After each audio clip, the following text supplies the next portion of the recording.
Welcome to our latest update on the travel chaos sweeping across the United States.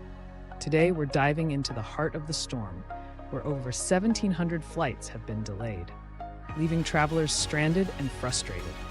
The epicenter of this chaos? Chicago O'Hare Airport, a key hub that's facing severe disruptions due to icy conditions.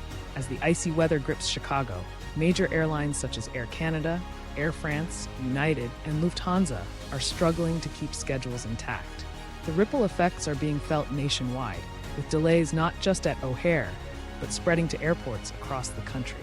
It's a domino effect, impacting both domestic and international flights and causing headaches for travelers everywhere. So, what's causing this turmoil?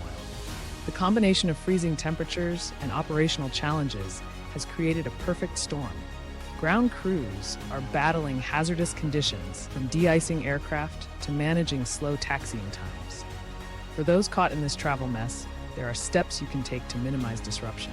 First and foremost, keep a close eye on your flight status. Use airline apps or services like FlightAware to stay informed. And remember, patience is your best ally. With over 1,720 flight delays reported, the situation remains fluid. Airlines are working hard to clear backlogs and restore normalcy, but the unpredictable weather means further delays are likely. Stay tuned for more updates as we continue to monitor the situation. Safe travels, and may your journey be smooth despite the challenges ahead.